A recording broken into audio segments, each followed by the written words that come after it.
não faz a penhora de contas em que a pessoa mantém junto à seguradora, junto à corretora de valores imobiliários que opera junto à bolsa. Não tem, o Bacenjude, até onde eu sei, só se no futuro criarem algum recurso, o Bacenjude não pega isso. Então, se você pedir isso via Bacenjude, vai ser frustrado. Então, teria que se pedir um ofício encaminhado rapidamente aí pelos meios online, mais rápido, para que se fosse feito o bloqueio, a seguradora procedesse esse bloqueio mediante ordem judicial na conta, na própria conta, ok? E aí só uma ressalva, que tem que ter um cuidado, que a comissão não pode entrar no valor a ser penhorado, porque essa comissão pertence à corretora, que opera junto à Bolsa, a corretora de valores mobiliários, então, a princípio, a, o, a comissão não pode ser objeto da penhora, ela é empenhorável, tá? Porque ela diz respeito a uma outra relação jurídica aqui, ok? Bom, é isso. Vamos lá. Essa notícia foi uma notícia de destaque, né? Vamos torcer para que sejam implementados novos meios aí. Nós estamos na era digital, novos meios onde o credor possa satisfazer o seu crédito, seja tributário ou não, né? Porque é um problema realmente isso nos processos judiciais, a satisfação do crédito nem sempre é tranquila. Imunidade tributária. O Supremo entendeu que as chamadas exportações indiretas estão abrangidas estão acobertadas, abrangidas pela imunidade tributária. Então, não se poderia cobrar imposto, né, sobre a questão da exportação indireta, ok? E aí o Supremo entendeu o seguinte: bom, o que é exportação direta, o que é exportação indireta? Exportação direta é o sujeito exportando diretamente, ele vai vender no exterior, então ele vai estar aqui e vai vender para alguém que está lá no exterior, certo? Essa é a exportação direta. A exportação indireta, o comerciante, a pessoa que trabalha com agro, o empresário do agronegócio, o agronegócio faz muito isso. O que acontece? Quem trabalha com agronegócio se vale normalmente das chamadas trading companies. O que são trading companies? São empresas que vão atuar como intermediárias, ok? Para fazer essa compra e venda internacional, ou seja, quem está aqui está vendendo, então está vendendo, por exemplo, carne lá para a China, quem está lá na China está comprando carne do Brasil, tá? E aí, o que ocorre? O Supremo entendeu que o fato dessa operação, essa exportação indireta, estar intermediada por uma outra empresa, não descaracteriza a atividade de exportação. Não descaracterizando a atividade de exportação, incide a regra da imunidade aqui. Então, é uma questão interessante, ok? Essa regra continua valendo, em que pese as operações terem um intermediário, não desnatura, não tira a natureza de uma operação de exportação, e por isso acobertada pela imunidade tributária, tá? Bom, alguns tributaristas manifestaram que essa decisão do Supremo vai ter impactos no Fundo Rural. Para você, só para você ter uma noção, o que é Fundo Rural? É Fundo de Assistência ao Trabalhador Rural, tá? O que é isso? Isso é uma espécie de tributo na modalidade de contribuição.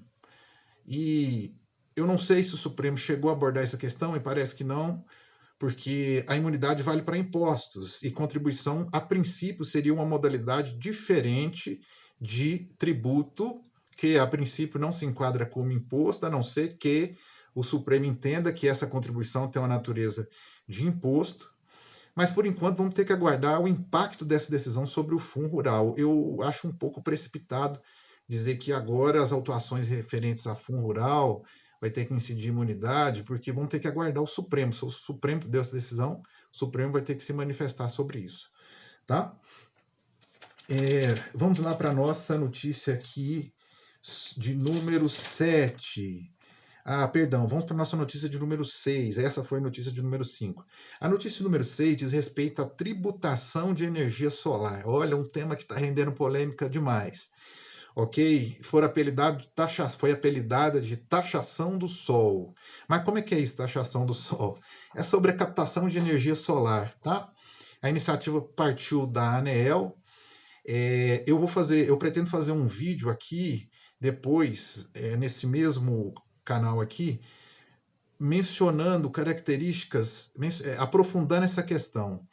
O que aconteceu, qual que é a posição da ANEEL, qual que é a posição do governo, qual que é a posição de quem está reclamando. Então, analisar todas as posições, ver o que está por trás, né? O que está por trás disso. No Brasil, quase sempre tem alguma coisa por trás disso. Então, vou fazer essa análise aqui, mas tem que ser em um outro vídeo mais aprofundado. Por enquanto, eu vou me limitar à notícia, até porque o Congresso diz que não há clima, manifestou previamente que não há um clima para que se aprove essa chamada, entre aspas, taxação do sol, tá? Tributação sobre a captação de energia solar. Não é taxação do sol, uma expressão, um jogo de linguagem, um sofisma usado para impactar negativamente a mente das pessoas, porque senão eu teria que dizer o seguinte, que a captação de energia elétrica é uma taxação sobre a água, sobre o vento, no caso da energia eólica, mas não é bem assim, ok? Vamos para notícia de número 7. Ah, sim, notícia de número 7. Veja, o Supremo, ele reafirmou o entendimento que ele já tinha. Eu peço permissão para ler aqui, porque é muita coisa para memorizar de cabeça. O Supremo já tinha decidido nos recursos extraordinários de número 344, 994 e recurso extraordinário 545, 308 tinha decidido o quê? Tinha decidido que a contribuição social sobre o lucro e o imposto de renda à pessoa jurídica, os prejuízos, o abate, né, o abate dos prejuízos na declaração do imposto de renda e da contribuição social sobre o lucro da pessoa jurídica estão limitados a 30% ao ano calendário, ao ano, né? Então, por exemplo, se a empresa teve um prejuízo no ano de 1996 da ordem de 50%, ela só poderia abater em 1997, que é quando ela faria, se ela fizer anualmente, então ela só poderia abater 30%, ok? Bom, os contribuintes alegavam que isso aí violava o princípio do não confisco, o princípio da capacidade contributiva, mas o STF entendeu que isso é uma técnica de compensação de prejuízos fiscais, de prejuízos tributários, e que é constitucional, sim, a adoção de 30%, desse limite legal de 30%, ok? O Supremo fez isso em sede de um recurso extraordinário com repercussão geral, que foi o 591.340. Então, o Supremo entende que essa regra é constitucional, que limita a 30% os prejuízos, certo? Vamos lá, notícias internacionais, um pouquinho de notícias internacionais. O governo Trump promete cortar 10% de impostos da classe média, né? E convenhamos aqui que a classe média é uma das mais penalizadas no pagamento de tributos. Se pergunta, o sistema tributário, a carga tributária é alta? Tem que se fazer a seguinte pergunta em seguida: é alta para quem? Para a classe média, com certeza eu sei que ela é.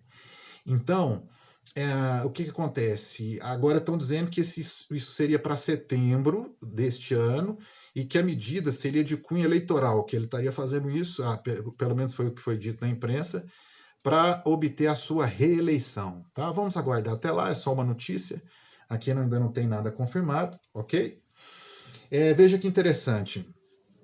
Em janeiro, salvo engano, a França aprovou uma lei cobrando uma taxa de 3% sobre empresas que procedem à realização de serviços digitais, principalmente o Facebook, no tocante, veja só, onde que incide os 3%, justamente naquilo que é o cerne, a essência da atividade do Facebook. Seria o quê? Veja, seria, olha, publicidade online e venda de dados para fins publicitários, tá? Então, é o que o Facebook, talvez, é o que movimente mais, não sei dizer sobre o faturamento do Facebook, mas sei que é uma atividade bem essencial do Facebook, vender dados, fazer publicidade e cobrar por isso. Então, essa taxa seria de 3% sobre esses valores, tá? O dono do Facebook manifestou que está pronto para pagar mais tributo, que realmente é uma afirmação que não é normal, assim, não é comum, vamos dizer assim, vindo de pessoas que têm muito dinheiro. O Facebook informou que já paga aproximadamente, na sua receita, 20% já é pagamentos de impostos, tributos, paga em vários países. E isso gerou uma guerra, uma guerra entre aspas. Isso gerou uma tensão entre Estados Unidos e França, tá? A França tem um histórico de taxação que é uma coisa de outro mundo. Quando você analisa, por exemplo, os tributos cobrados na França, na Idade Média, por exemplo, você fala, mas não é possível, eles tinham tributo para tudo, tá? Então, o que acontece? Aqui, isso gerou um certo conflito, uma certa tensão entre Estados Unidos e França, porém, eles estão em conversações, em processo de negociação a respeito dessa taxação que é considerada uma sobretaxação, uma taxação extra, além daquilo que já é pago normalmente, né? Simples Nacional. O Simples Nacional, essa notícia aqui é do Simples Nacional, a notícia também é simples. Então, aqui, o prazo, o Simples Nacional, eu vou dar aqui as estatísticas, tá? A DTE-SN, o que é DTE-SN? Depois eu vou pensar em fazer um vídeo aqui no canal só sobre essas siglas tributárias, principalmente para dar conhecimento ao leigo. O contador já está acostumado, talvez o tributarista esteja acostumado, eu vou fazer só sobre essas siglas, que elas vão aumentando até com a questão da internet, né? A questão da internet, a digitalização dos procedimentos, o SPID digitalizado, tudo mais. Então, foram aumentando os números das siglas. Não que elas um dia foram pequenas, não, mas é que aumentaram, tendo em vista o processo de digitalização que a gente vive e de transformação. Então, o que é DTE-SN? DTE-SN é domicílio tributário do Simples Nacional. Tá? Foram feitos 647 mil.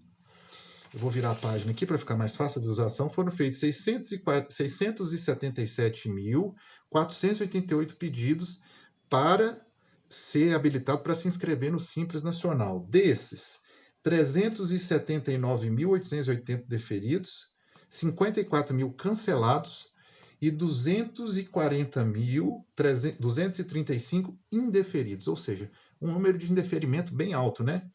Aproximadamente 240 mil indeferidos, é um número alto aqui. Só que o contribuinte ainda pode questionar isso na seara administrativa, a decisão ainda ele pode questionar o que foi indeferido, ele tem o direito de questionar isso administrativamente, ok?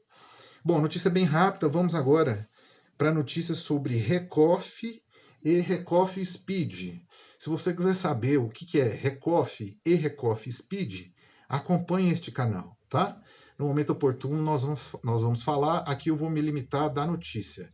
O Recoff Speed teve uma alteração por uma instrução normativa da Receita Federal, que é a instrução normativa 1923, ok? Alterou as regras do Recoff Speed.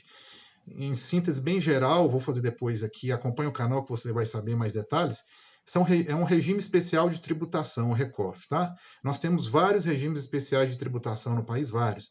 O Recoff é um deles, ok? Carta aos governadores. Aqui sim, ó, carta aos governadores enviadas aí, né, pelo presidente Bolsonaro, não é isso? Desculpa, carta enviada pelos governadores, isso mesmo, carta enviada aos governadores ao presidente Bolsonaro. Perdão, eu falei pelo presidente Bolsonaro e ao presidente Bolsonaro. Bom, o que diz? Bom, vamos lá, olha só, o que diz? Lembra que mais para o início do mês, o governo Bolsonaro falou que quando a gasolina não cai, ele faz papel de bobo, ele usou a palavra otário. Então, aí, o que acontece?